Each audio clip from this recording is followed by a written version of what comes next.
Bienvenue sur Cambium, le podcast de l'agroforesterie. L'agroforesterie, le terme est nouveau, les pratiques sont aussi vieilles que l'agriculture. C'est un système qui est intensif en production de ressources, qui peuvent être alimentaires ou non, et finalement qui permet d'optimiser l'usage de ressources naturelles. L'agroforesterie, c'est remettre en interaction les arbres, les sols, les animaux, et rassembler les acteurs de l'agriculture et de l'environnement. Pour sortir de la dépendance au pétrole, pour accroître la productivité alimentaire, pour contribuer à la régulation climatique, l'agriculture a une arme puissante, c'est l'agroforesterie. Faire de l'arbre un allié de notre agriculture, c'est le principe de l'agroforesterie. Au travers de ce podcast, suivez Étienne lors de ses rencontres avec ceux qui la mettent en pratique au quotidien. Cette émission vous est proposée par l'Association française d'agroforesterie. Bonne écoute! Pour les éleveurs de volailles, comme pour l'élevage en général, le bien-être animal est un enjeu majeur. À la fois pour un souci d'éthique et d'image, mais aussi pour son impact direct sur la qualité et la quantité de production. À travers les différentes discussions avec les éleveurs de volailles que j'ai pu avoir, il paraît incontestable que pour faire de la volaille plein air, il ne suffit pas d'un accès au plein air. Il faut du couvert dans les parcours pour que celle-ci s'aventure hors des bâtiments. En partant de ce constat, il nous reste cependant plusieurs questions pratiques. Quels sont les avantages ? Comment s'y prendre pour concevoir et mettre en place des plantations ? Quelles contraintes pour les éleveurs à la plantation et une fois que les systèmes sont matures ? Pour répondre à ces questions, nous sommes avec Philippe Guillet, consultant en foresterie et agroforesterie. Il travaille depuis des décennies sur la conception, la mise en œuvre et la gestion des parcours à volailles. Nous sommes aussi avec Stéphane Lavigne. Il est producteur d'œufs et de céréales bio depuis 1993. Il a 15 000 poules pondeuses, réparties en 5 unités de 3 000 poules pondeuses. Il produit des céréales sur 180 hectares, une partie pour nourrir les poules et une partie qu'il vend à travers des magasins spécialisés. Il a aujourd'hui 6 salariés sur la ferme.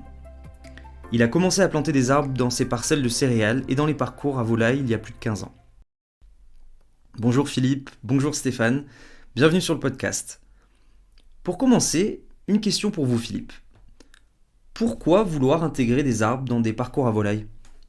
Alors, ce qu'on peut dire, c'est que, en intro, c'est quelle que soit la surface, dès lors dont on dispose, dès lors que, ou l'effectif de volailles d'ailleurs, dès lors que l'on envisage de mettre les volailles dehors, ça peut être des poules, comme c'est Stéphane, ça peut être des volailles de chair, poulets, pintades, oies et autres. Dès lors qu'on souhaite les mettre dehors, il se pose un certain nombre de questions. Qu'est-ce qui va se passer face à des intempéries, face à des conditions difficiles ? Et là, les éleveurs nous disent, mais les volailles ne sortent pas. Qu'est-ce qui va se passer ? Et Stéphane l'a évoqué, au regard des prédateurs. Alors qu'avant, mon bâtiment est fermé, qu'est-ce qui va se passer s'il fait très chaud ou s'il fait très froid ? Est-ce que finalement cet espace que je mets à disposition, est-ce qu'il va me rapporter ? Comment il peut me rapporter ? Ou finalement, est-ce que c'est du temps de travail en plus qui finalement va me pénaliser dans mon occupation ? Je suis déjà très occupé, j'ai déjà beaucoup de choses à faire, et en plus maintenant, je vais avoir des volailles dehors. Donc, quelles conséquences sur l'exploitation, sur l'activité, sur les lots de volailles ? C'est souvent la porte d'entrée.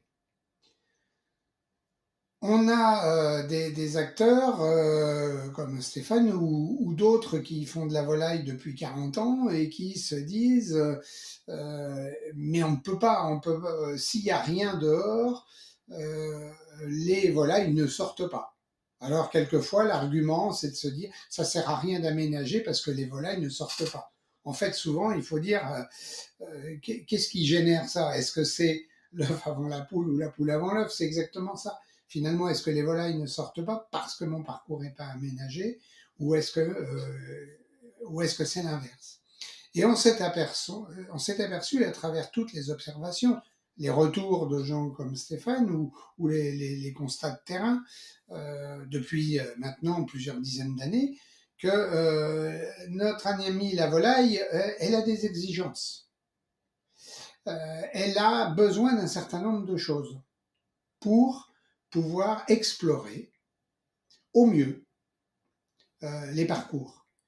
Moyennant quoi, si on constitue cet aménagement à partir d'un certain nombre de règles que je vais évoquer plus loin, le parcours devient un auxiliaire de la production extrêmement important sur différents plans.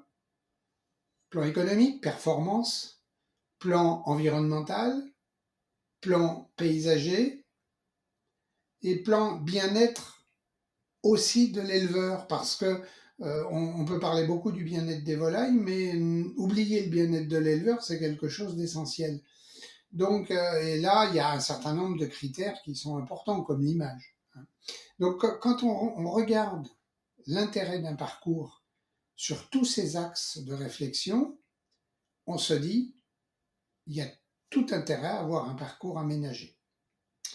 Si maintenant on prend dans l'actualité la dimension changement climatique, rien qu'à elle seule, elle justifie complètement qu'on s'intéresse à la valorisation, à l'aménagement de l'espace qu'on appelle parcours. Parcours, comme on peut avoir un parcours pour des laitières, eh bien là on prend une surface déterminée, malheureusement quelquefois trop petite, qui induisent des surpâturages avec tout un tas d'inconvénients. Mais dès lors qu'on a une dimension suffisante, eh bien là, on met en place une dynamique tout à fait favorable à la production avicole. Alors on peut examiner sur chaque plan la performance générée par un parcours aménagé. Si on la regarde sur le plan strictement production avicole, on s'aperçoit que nos volailles, dès lors qu'elles sortent, elles donnent lieu à, elles se présentent sous leur meilleur jour. Une volaille, c'est quoi? C'est un animal qui a envie de sortir, qui a envie de courir, qui a envie de gratter, qui a envie de passer un certain temps à l'ombre, qui, une fois qu'elle a pondu son œuf, pour les poules pondeuses, eh bien, elle va passer sa journée à se promener. Et que si elle est dans une hyperclostration, on le voit bien au moment des clostrations liées aux grippes aviaires, là, elle souffre. Si c'est une race qui est amenée, qui a été choisie, une souche qui a été choisie pour aller dehors, lorsqu'on la met en claustration, elle est pas heureuse. Elle embête ses voisines, elle les pique, il y a un inconfort qui va se retrouver. Donc dès lors qu'elle sort, l'appareil musculo-squelettique est parfaitement performant. Dans l'alimentation, 90% va être constitué par les céréales que produit Stéphane, les mélanges, la cuisine qui est faite et qui est vachement importante selon son âge, mais également par tout ce qu'elle va pouvoir trouver sur le parcours. Alors elle peut trouver des plantes très diversifiées, par exemple une plante qui est pas une grande cote en agriculture, l'ortie. Eh bien l'ortie, dans un certain nombre de parcours, présente un intérêt. Le plantain, le pissenlit, bon, on va pas toutes les citer là. Mais plus l'herbe est diversifiée, plus ça va intéresser. Elle va aimer les insectes aussi. Elle va aimer les escargots, les limaces, tout ce qu'on va lui offrir. Et ça peut représenter 10% de l'alimentation. Quand on connaît le prix d'une tonne d'aliments volailles aujourd'hui, c'est pas inintéressant. Diversification de l'alimentation et optimisation du prix de la production par l'apport de nourriture extérieure. Notre volaille à l'extérieur, eh bien, elle se déstresse. La volaille se stresse très facilement, et si on lui offre un parcours bien aménagé, elle va pouvoir se déstresser et donc s'épanouir. Quand il va faire très chaud, faut-il rappeler qu'au-delà de 25 degrés, nos volailles souffrent. Alors quand on atteint 40 degrés, là c'est pas de la souffrance, c'est pire. Alors on va avoir des pertes de production, mais on va avoir aussi, dans le pire des cas, de la mortalité. Donc le parcours aménagé permet non pas de réduire la chaleur. Il va la minorer. Et on peut gagner, et toutes les expériences qui ont été menées en chambre d'agriculture ou par la FAF dernièrement, voire d'autres acteurs, on peut gagner 10-12 degrés, ce qui est considérable. Hein. 25 degrés plus 12 degrés, ça fait 37. On est au sommet des températures qu'on enregistre actuellement. Donc là, mes volailles vont être mieux. Nos arbres vont évapotranspirer, ils vont créer une hygrométrie, une ambiance microclimatique qui est très intéressante. Que ce soit quand il fait chaud, quand il fait froid. Donc tous ces impacts, hein, le vent, la volaille, c'est souvent le point de départ de la réflexion de l'aménagement de parcours. La volaille ne supporte pas le vent. Elle ne le supporte pas dès lors que les plumes se soulèvent sur l'échine, on est en overdose de vent. Mais pas seulement. Hein. Quand il fait froid, les bruits que peut générer le vent dans un bâtiment ou à proximité du vent, tout ça, ça la met en état de stress. Donc, tout ça, ça impacte les conditions de l'élevage. Et donc, on a une vraie amélioration ou un maintien, une préservation des performances ou une atténuation, dans le pire des cas, des effets néfastes que peut avoir un parcours non aménagé. Ça, c'est le premier point, la performance. Deuxième point, la dimension environnementale. Qualité de l'eau, excès d'azote, phosphore, sont souvent des craintes exprimées par la population civile ou par les autorités de l'État lorsqu'arrive un bâtiment. Qu'est-ce qui va se passer si ça ruisselle, qu'est-ce qui va se passer ces flaques d'eau là avec ces fientes, ces parcours ultra pelés autour de quelquefois, comment se passe la migration des éléments dits polluants. Eh bien, les travaux qui ont été menés dans le cadre de CASDAR il y a une dizaine d'années ont montré qu'en fait, on peut, avec un parcours bien aménagé, une belle prairie, des bonnes plantations comme chez Stéphane, on va avoir une neutralité, on va s'approcher des neutralités, et c'est un élément important. Les éléments boisés, selon leur organisation, vont aussi limiter les migrations, les effets ruissellement. Donc les volailles ne se concentrent plus dans un espace immédiat du bâtiment, mais elles vont se disperser plus facilement et les arbres vont être là, eux, pour consommer tout ce que les volailles vont mettre au sol et donc du point de vue environnemental, on limite les impacts, voire on est proche de la neutralité. Du point de vue du paysage, là encore, les travaux qui ont été menés montrent que les consommateurs apprécient les volailles qui sont dans des parcours arborés. Les aspects entre guillemets industriels qui sont quelquefois reprochés à l'agriculture peuvent être fortement atténués par une ambiance, j'allais dire forestière, une ambiance boisée. C'est pas une ambiance forestière, c'est une ambiance boisée. Donc du point de vue de l'environnement, c'est quelque chose d'important. Du point de vue du bien-être de l'éleveur, si on traite aussi le bien-être des volailles avant, le bien-être de l'éleveur aussi, les enquêtes qui ont été menées montrent que des parcours bien aménagés des éleveurs trouvent que c'est sympa. Et lorsqu'ils partent à la retraite, nombre de témoignages nous disent qu'ils ont un regret, c'est après avoir investi, avoir aménagé, ils disent « Ah ouais, mais je vais plus avoir ce cadre boisé, me retrouver ailleurs. C'est peut-être un peu dommage après tout ce que j'ai fait. » Et puis dernier point, c'est que sur un parcours, je peux produire. Je peux produire bien sûr de la volaille, mais je peux produire aussi d'autres choses. Je peux produire du bois. Certains éleveurs nous disent, est-ce que je peux avoir une forme d'autonomie énergétique avec du bois énergie sur des parcours? D'autres disent, est-ce que je peux pas produire des fruits?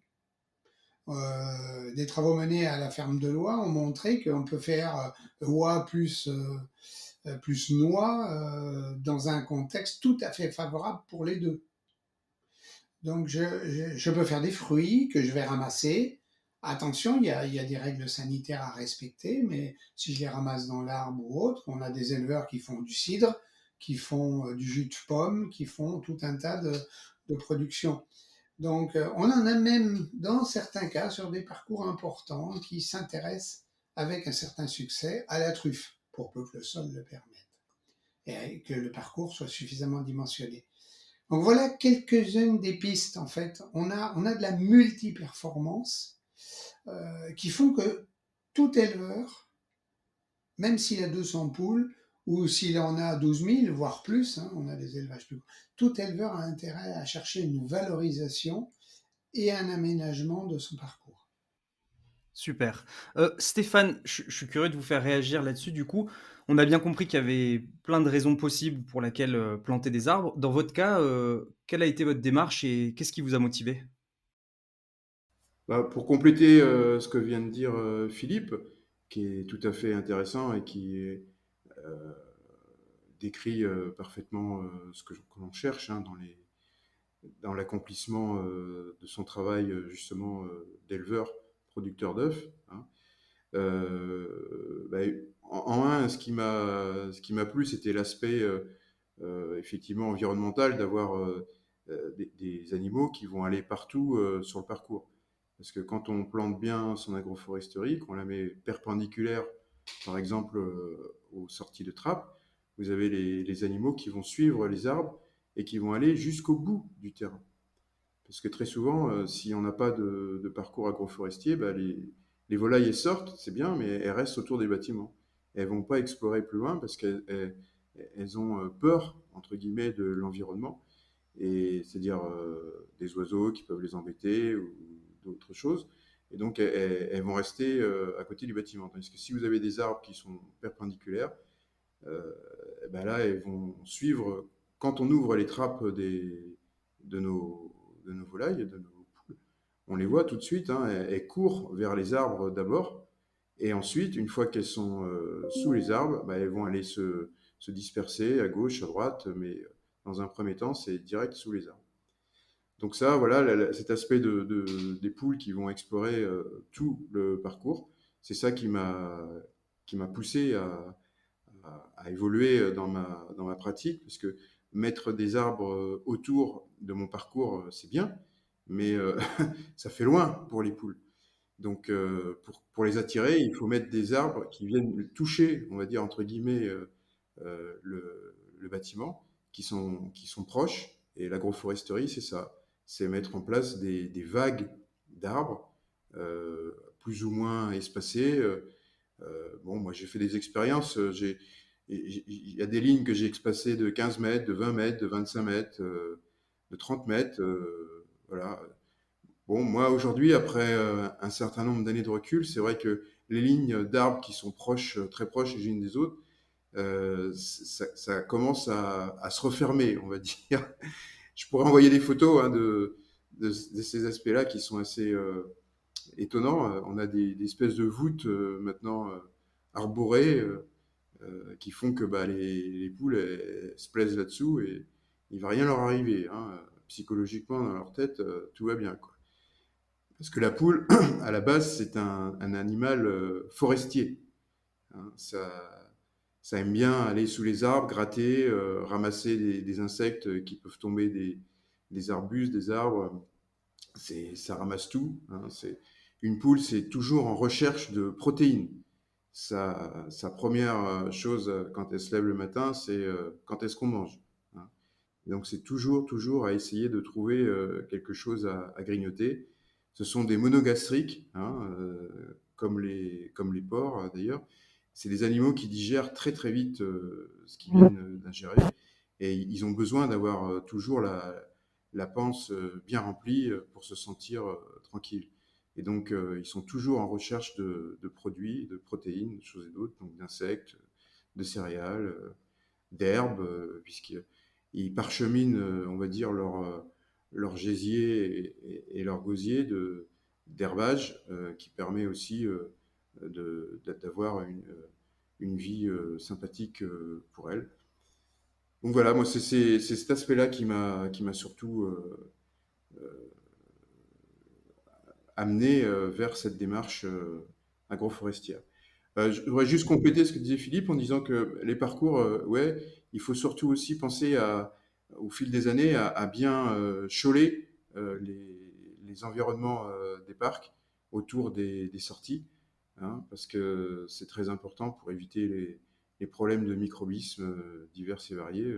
Quand on passe d'un lot à un autre, faut respecter ce temps de repos du parcours et puis il faut essayer de le désinfecter au maximum pour que il n'y a rien qui reste du parcours précédent, du lot précédent, pour le nouveau lot.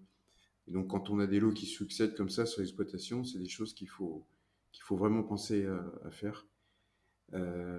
Et puis, l'agroforesterie dans les parcours, c'est bien, mais il faut l'agroforesterie aussi autour des bâtiments, notamment les zones d'accès qui sont fondamentales pour la protection du bâtiment en question. Nous, on a des immenses hangars, hein, des grands bâtiments, euh, parce que même pour loger 3000 poules, bah, c'est quand même un beau bâtiment. Et ce bâtiment, bah, il faut qu'il soit ombragé. Parce que si vous le laissez comme ça, sans protection, aussi bien pour le vent l'hiver que l'été quand il fait chaud, bah, l'ambiance dans le bâtiment, ça va pas être la même. Donc c'est important aussi de planter des arbres autour du bâtiment, à l'accès, pour avoir une frodaison qui va protéger et garantir des aléas climatiques votre bâtiment. C'est ça que je voulais rajouter. Moi, j'ai des chemins d'accès. Il faudrait que je fasse des photos parce que c'est extraordinaire. Où on a des arbres maintenant qui font 20 mètres de haut et qui protègent vraiment le bâtiment. Alors, ils ont été plantés avec un chemin d'accès à côté, ce qui fait que ça a obligé les arbres à plonger, hein, puisque quand on fait un chemin d'accès, ben, on met 30-40 cm de pierre pour pouvoir bien circuler. Et donc ça a obligé les arbres aussi à plonger leurs racines. Et donc c'est des arbres costauds, hein. On a eu des sacrées tempêtes. Il y en a quelques-uns qui ont bougé, mais ça s'est vraiment bien passé. La dernière fois, on a eu un mini ouragan chez nous, là, qui s'est localisé vraiment dans l'environnement, là, ici. Ça a été très impressionnant, parce que d'habitude, les vents, ils viennent de l'ouest, chez nous, puisqu'on est en Loire-Atlantique, donc on a les habitudes de savoir que le vent, il vient de l'ouest, avec la pluie et tout ça. Et là, l'espèce de mini-tornade qu'on a eue, ça a amené du vent d'est, mais de manière très très très forte. Et ça a un petit peu perturbé tout le phénomène. Il y a eu des bâtiments qui se sont envolés, hein, des arbres qui sont tombés à gauche et à droite. Mais chez nous, bon, ça s'est pas trop mal passé. On a eu un petit peu de casse, mais c'était pas énorme. Donc l'agroforesterie, c'est ça aussi, c'est d'avoir des arbres. Il faut faire attention quand on plante dans des parcours. Il faut pas oublier qu'il faut qu'on oblige les arbres à plonger. Parce que dans les parcours, bah, on fait de l'herbe, quoi, on fait pas des céréales. Donc les arbres, ils vont peut-être être un peu paresseux, entre guillemets, comme en forêt, c'est-à-dire ils vont partir avec leurs racines qui vont partir en côté, à droite, à gauche, et ils vont pas plonger. Et donc, pour les obliger un petit peu, nous, on a passé la sous-soleuse près des arbres pour leur faire comprendre que, bah, tiens, il y a des choses qui se passent, donc il vaut mieux plonger, quoi, les racines. Et ça, c'est un aspect qui est très important de l'agroforesterie, c'est d'avoir des arbres qui sont bien enracinés, qui bougent pas et qui résistent aux tempêtes. Voilà. Philippe, on a déjà eu quelques éléments grâce à Stéphane dans son contexte à lui, un peu d'agencement et de comment il s'y est pris pour mettre en place ces plantations. Je me demandais, alors je ne vais pas vous demander de faire un cours entier parce que je sais qu'on peut faire des jours de formation sur la plantation agroforestière, donc ça va être forcément limité, mais je me demandais peut-être quelques astuces ou quelques premières notions sur un peu l'agencement, même si on a déjà eu cette idée de perpendiculaire. Et aussi peut-être sur des essences absolument à éviter ou au contraire certaines qui s'y prêtent particulièrement bien. Alors, ce qu'a évoqué Stéphane, c'est la nécessité d'organiser. Et cette organisation de parcours, elle est fondamentale. On a vu des éleveurs venir nous voir en disant « Ouais, je vous ai écouté, j'ai planté, ça marche pas. » ça marche pas, les volailles y vont pas. J'ai planté mon fond de parcours, ça marche pas.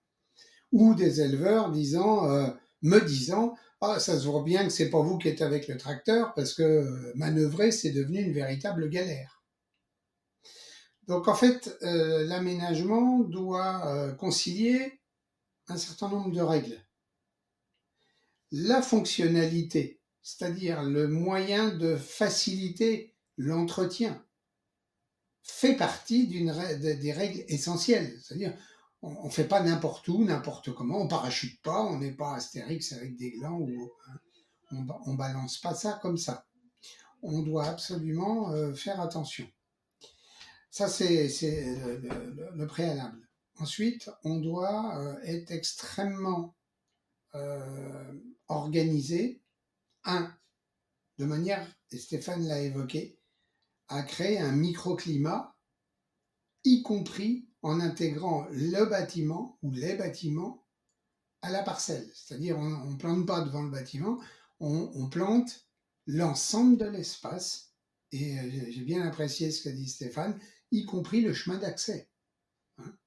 Dans un contexte, pour l'anecdote, pourquoi pas aussi aménager pour que la voiture de l'éleveur, s'il n'est pas à côté, ait un peu d'ombre aussi. Ça fait partie du bien-être de l'éleveur. Ou si je vends dans le cadre du respect des règles de biosécurité, parce que tout ce qu'on vous dit là, c'est en étant extrêmement attentif à la biosécurité. Là aussi. Mais si j'intègre les règles de biosécurité et que j'ai un atelier, je vends mes produits tout près du lieu de production, améliorer les sites, dans son paysage, c'est important. Donc, il y a une réflexion à mener sur l'orientation du bâtiment par rapport au vent dominant, par rapport aux températures extrêmes de fin de journée, par rapport aux migrations d'eau, par rapport à l'élevage, je dirais à la fonctionnalité de l'entretien du bâtiment. Alors, quelquefois, il faut planter près du bâtiment, mais pas trop près du bâtiment, pour pas avoir des dégradations des toitures ou des choses comme ça. Donc, faut vraiment bien jongler. Donc, réfléchir, lutter contre le vent, lutter contre le bruit, garder la fonctionnalité, utiliser des modes d'aménagement qui correspondent bien aux attentes de l'éleveur. Le technicien, il peut conseiller tout et n'importe quoi.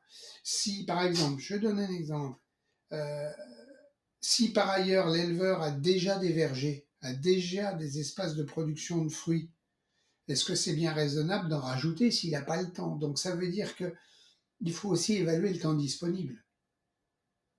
On a quelquefois des éleveurs qui veulent que les choses soient très droites pour simplifier l'entretien. J'ai rencontré des éleveurs qui disaient, moi, j'en ai marre des lignes droites, si ça peut être un peu fouillis, j'aimerais bien. Donc on va plutôt vers des bosquets. En fait, il y a une symbiose entre les objectifs nécessairement techniques d'aménagement du parcours, les attentes de l'éleveur, et puis le dernier point qui est quelque chose de fondamental, c'est le lien au sol. On a l'impression, dans le cadre du changement climatique, qu'on peut tout faire partout, mettre tout et n'importe quoi, c'est-à-dire aménager le cortège d'arbres méditerranéens, pourtours méditerranéens, et les mettre par exemple dans le nord, l'est de la France. À un moment donné, il faut bien garder raison, c'est-à-dire qu'est-ce que mon sol peut permettre de faire pousser et quel développement je souhaite avoir. Donc, vraiment mener une réflexion. Il y a un état, il faut prendre le temps de diagnostiquer son parcours. Même si le bâtiment n'est pas mis, quelle est la meilleure place pour implanter mon bâtiment? Est-ce que mon bâtiment, je l'oriente plein vent dominant, ou est-ce que je fais en sorte déjà de le protéger? Et puis tiens, un tout petit truc, tout petit, mais qui prend une importance. Alors je sais, certains auditeurs vont peut-être avoir les cheveux qui vont se dresser sur la tête. Mais moi j'ai vu des choses très curieuses au regard des réseaux telluriques de la Terre. l'eau, les sources, le rayonnement naturel de la Terre. Faire attention à ne pas implanter un bâtiment sur une source, par exemple. On peut avoir des phénomènes d'agacement, les volailles vont pas être bien. L'éleveur est quelquefois pas bien non plus. Donc, c'est vraiment porter un regard, prendre le temps, ne pas se précipiter, imaginer son parcours en intégrant tous ces aspects. Alors, éventuellement, se faire aider si on ne sait pas tout faire tout seul, mais prendre le temps de réfléchir. Par exemple, regarder en hiver où sont les vents dominants, les coups, le froid. Hein, j'ai dit à un moment donné que la volaille n'aime pas être est soumise à des vents, à des bruits de vent. Elle va pas aimer non plus les avions, mais ça on n'y peut pas grand-chose. Elle n'aime pas, par exemple, être éclairée la nuit par des phares de voitures ou de camions, le bâtiment. Ça va la perturber. Donc, si on est en bordure d'une route ou à l'angle d'un virage et qu'il se passe quelque chose la nuit, eh bien, il faut l'intégrer dans l'aménagement de façon à faire en sorte que il n'y ait pas de perturbation de l'ambiance du bâtiment. Donc, ça, faut prendre le temps. On prend son temps, on réfléchit, on construit quelque chose en lien avec le sol et on va choisir les essences. Alors, Stéphane l'a évoqué. Des essences éventuellement si je choisis l'option d'arbre en ligne. Des essences différentes si je choisis l'option de protéger du vent avec des haies en périphérie et à l'intérieur du bâtiment. Donc, le noisetier rend pas les mêmes services que le chêne. Donc, on va faire des associations complexes d'essences, des séquences végétales qui vont répondre à tous ces objectifs-là. Et puis, il faut, et ça c'est quelque chose d'essentiel, avoir à l'esprit que nos volailles, elles adorent tout ce qu'on plante. Elles adorent. Donc, si on ne protège pas ce qu'on a planté, il n'y a pas que le chevreuil qui risque de venir dans la parcelle. L'agression des volailles va être terrible sur le végétal. Elles vont bouffer les feuilles, elles vont s'attaquer aux feuilles, mais elles vont aussi s'attaquer aux jeunes écorces des plants. Et comme elles adorent gratter, elles vont s'attaquer au système racinaire en dégageant la terre autour des racines. Donc, la protection de ce que je plante et aussi du paillage est fondamentale. Donc, ne pas économiser et faire quelque chose qui soit solide, qui tienne la route. On peut faire un bosquet protégé des volailles qui remplira complètement son rôle de l'ombrage, de rafraîchir, en faisant en sorte que les arbres ne soient pas agressés par les volailles. Voilà. Il n'y a pas que la couture à périphérie du parcours pour empêcher nos amis les renards de venir au restaurant et se servir dans le magasin le soir ou autre. Il y a aussi la protection intrinsèque face aux volailles. Stéphane, vous avez un système mature, vous avez du recul. Et la question qui me vient, c'est aujourd'hui, par rapport à vos attentes initiales, par rapport à ces objectifs qu'on a mentionnés, qu'est-ce que ça donne? Est-ce que ça a rempli ces objectifs? Est-ce qu'il y a eu des imprévus? Enfin voilà, quel est votre retour sur ces plantations après toutes ces années? Je suis très content de ce que j'ai fait, mais malheureusement, c'est vrai que j'avais pas anticipé le développement aussi important de mes arbres, parce que comme le dit Philippe, les poules vont partout, c'est vrai qu'elles fertilisent l'ensemble des parcours, du coup les arbres, les arbustes, tout ça, ça se développe à vitesse grand V, plus que ce qui était prévu, et donc on est un peu dépassé, on va dire, par les événements. Si on avait par exemple planté comme moi des arbres près de mes clôtures. Aujourd'hui, les clôtures, il y en a certaines qui sont complètement explosées par la pousse des arbres ou des arbustes, et il faut les refaire. Donc, si j'ai un conseil à donner, c'est que il faut vraiment mettre très loin les clôtures des arbres, ne pas coller des arbres aux clôtures ou des arbustes, parce que c'est un problème sur le temps. Hein. C'est vrai qu'on travaille sur le temps long et c'est quelque chose que à certains endroits de mes parcelles que j'avais pas bien anticipé.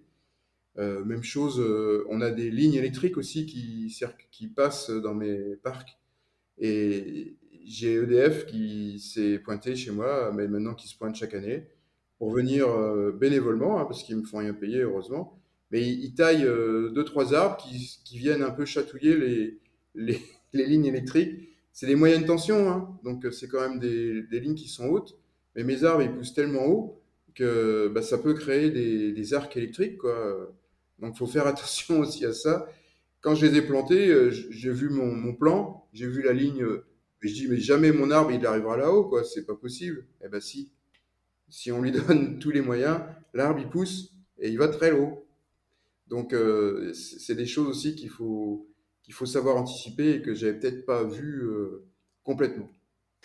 Et après sur, un petit peu les bénéfices attendus, est-ce qu'ils se sont matérialisés comme attendu? On va dire sur, la santé, la réduction du stress, enfin ce qu'on a pu un peu évoquer au niveau production? Alors, la réponse que je vais faire, elle est un peu complexe, c'est-à-dire que c'est un ensemble de choses. C'est-à-dire que vous pouvez effectivement mettre tous les atouts que vous pouvez à l'extérieur de votre bâtiment, et si à l'intérieur ça se passe pas bien pour une raison X, Y, Z, par exemple, vous avez des races qui tout d'un coup sont plus adaptées, parce que moi j'ai travaillé, j'ai essayé, on va dire, plusieurs races, on a testé des choses que nous préparaient, que nous présentaient certaines maisons là qui vendent des poulettes. Et des fois, il y a des mauvaises surprises, hein, donc, il faut aussi faire la part des choses par rapport à ce qui est à l'intérieur du bâtiment et ce qui est à l'extérieur. Parce que si vous avez une race qui est pas du tout bien gérée, vous avez beau avoir tout ce que vous voulez dehors, ça va pas bien se passer, quoi. Si vous avez un aliment qui tient pas la route, un aliment qui est par exemple qui est carencé en protéines, comme on a eu un petit peu ces problèmes-là suite au 100% bio dans l'alimentation animale, parce que jusqu'à présent, on était sur du 98-96% bio dans la ration de poules pondeuses, et du jour au lendemain, il a fallu basculer comme ça à 100% bio. Je peux vous dire que les formulateurs d'aliments, ils se sont tirés les cheveux, hein, parce que pour recréer un aliment qui tient la route avec du 100% bio, c'est un peu compliqué. Donc c'est vrai que les parcours peuvent apporter un complément, mais il est pas 100%, comment dire, c'est pas ça qui va résoudre des problèmes d'équilibre alimentaire qui sont déjà pas bien gérés dans la ration de base de la poule pondeuse. Donc il faut raisonner de manière un peu complexe, générale, il faut prendre tous ces éléments en compte, mais l'agroforesterie ne peut pas, elle seule, donner une réussite 100%.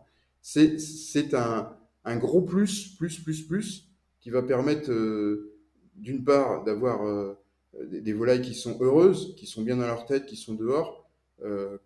Quand on a un aliment qui marche bien, quand on a des poules qui vont partout sur le parcours, vous avez des lots de poules pondeuses que vous pouvez prolonger. Super. Eh bien, merci à tous les 2 pour ces éclairages complémentaires et merci beaucoup d'avoir, pris ce temps pour partager, vos expériences avec nous. Ce que je retiens de nos échanges, c'est que la plantation d'arbres a le potentiel d'amener de nombreux avantages aux élevages de volailles en plein air. Que ce soit pour la performance économique de la production, pour le côté environnemental, pour les avantages paysagers et donc en termes d'image, mais aussi pour le bien-être des volailles et des éleveurs. Cependant, ce que Stéphane nous rappelle, c'est que cela demande d'anticiper le jour où les arbres seront matures, par exemple en les plantant bien loin des clôtures ou en anticipant le retour des prédateurs qui accompagnent le retour de la biodiversité sur la ferme. De plus, il serait naïf de penser que la plantation d'arbres en elle-même garantit des résultats sur la production. Elle doit être un élément technique de plus dans une bonne gestion de l'élevage qui passe par la conception des bâtiments, le choix des races et de la ration adaptée. Cet épisode de Cambium est déjà terminé, on espère que vous avez passé un bon moment en notre compagnie. Si vous souhaitez en savoir plus, rendez-vous sur notre site internet agroforestery.fr et sur nos réseaux sociaux. Ce podcast vous a plu ? N'hésitez pas à liker et commenter cet épisode et à le partager à vos proches. Abonnez-vous sur votre plateforme d'écoute préférée pour ne pas manquer la suite de notre aventure. À bientôt!